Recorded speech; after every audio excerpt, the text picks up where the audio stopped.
마산 최초의 근대 학교였던 창신학교.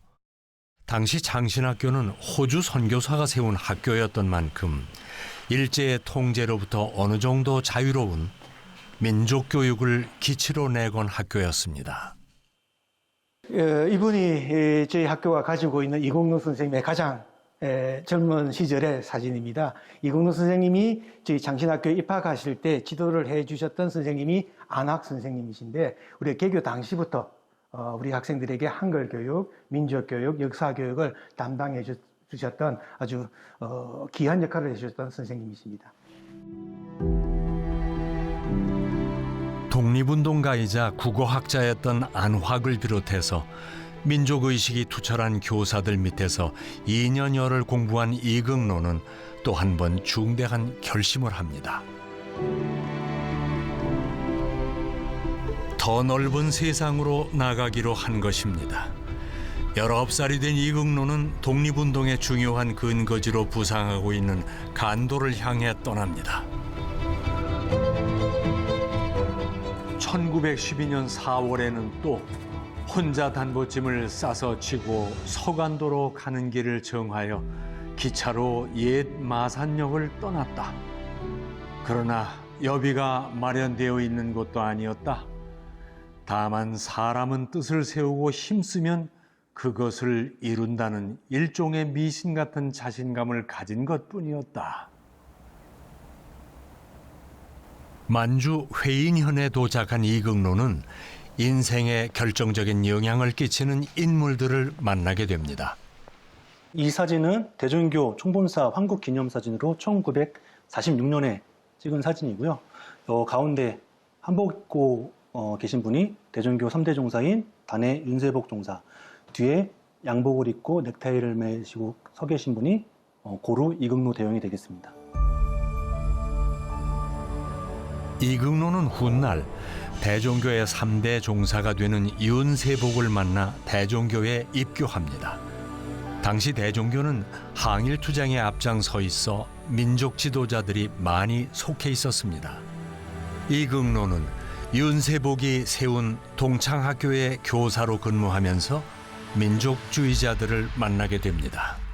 우선 민족주의적인 면에서 우리가 단군 성조를 모시는 그 대종교 쪽에서 민족주의적인 그 역사관이라고 그럴까, 그런 것이 이제 투철하게 받았을 거고, 그 다음에는 거기서 이제 박은식 선생의 그 역사책을 등사도 하고 그랬다고 그러고, 또 거기서 유명한 신채호 선생도 만나게 되고, 근데 한글 연구에 있어서 주시경 선생의 그 제자라고 하는 김영숙이라고도 하는 분, 우리가 한국사에 대한 애정이나 인식이라든지 또 우리 말에 대한 사랑과 그의 이제 발전에 대한 생각이라든지 그런 데 있어서 상당히 큰 영향을 받았을 거로 생각이 됩니다.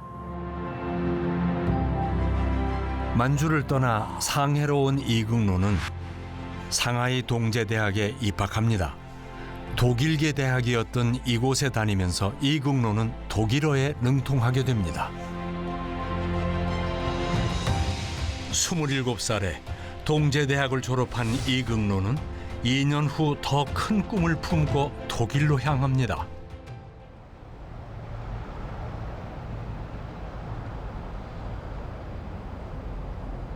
중국 여권을 들고 도착한 낯선 땅.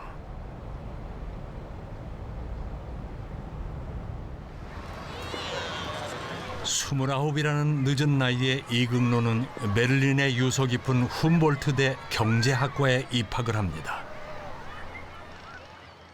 그 여건이 없으면 일단 배를 탈 수가 없었던 그런 상황이기 때문에 어떻게 해서든지 중국 국적을 얻으려고 했고, 그렇기 때문에 대부분의 그 한국 유학생들은 중국 국적을 취득해서 이렇게 가져올 수밖에 없었어요.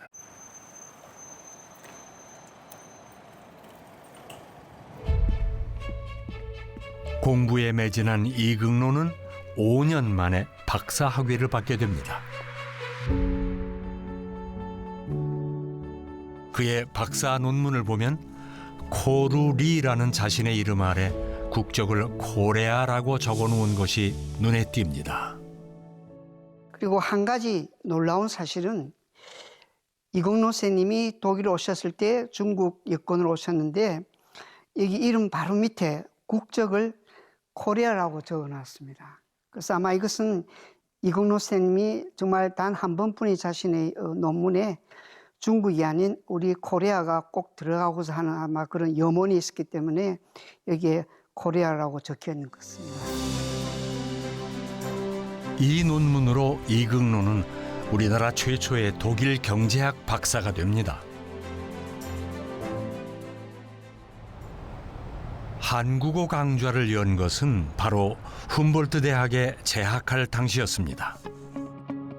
이극노는 학교 당국에 직접 편지를 써서 한국어 강좌 개설을 요청합니다.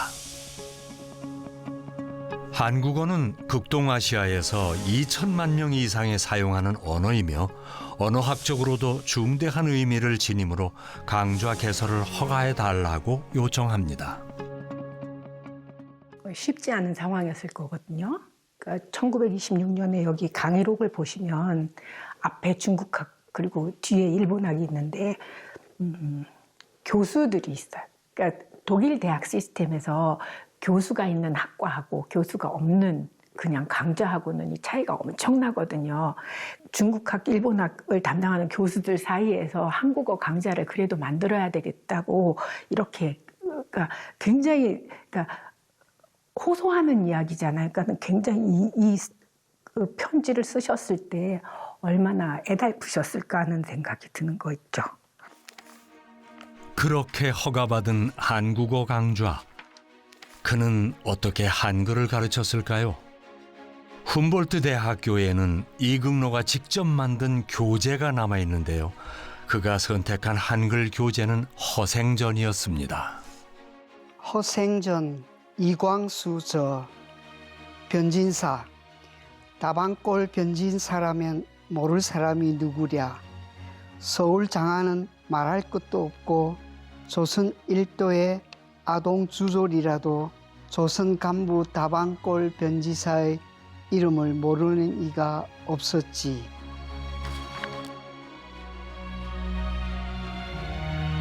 한쪽에는 한글을, 한쪽에는 독일어를 쓴 교재. 그는 100년 전 독일에서 이 한글 교재를 어떻게 만든 것일까요?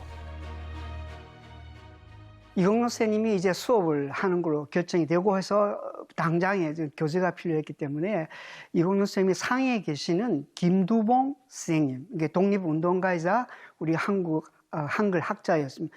그분과 상해에 계셨을 때 친분이 있으셨어요. 그래서 그분께 편지로 연락을 해서 활자를 보내달라. 왜냐하면 김두봉 선생님이 고안한 활자가 나왔었습니다.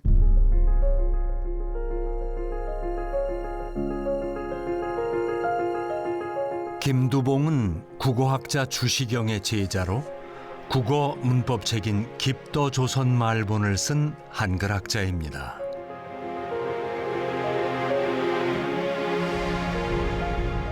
이극노의 자서전에 따르면 김두봉이 보낸 활자를 기본으로 독일 국립인쇄소와 함께 4호 활자를 다시 만들었다고 합니다. 이렇게 만든 활자를 이용해 한글 교재로 사용할 허생전을 인쇄했다고 합니다. 허생전을 한 조선 지식인의 삶이라고 번역한 이극노는 특히 이 책을 만든 이유는 새로 구비된 한글 활자를 알리기 위한 목적이라고 적고 있습니다.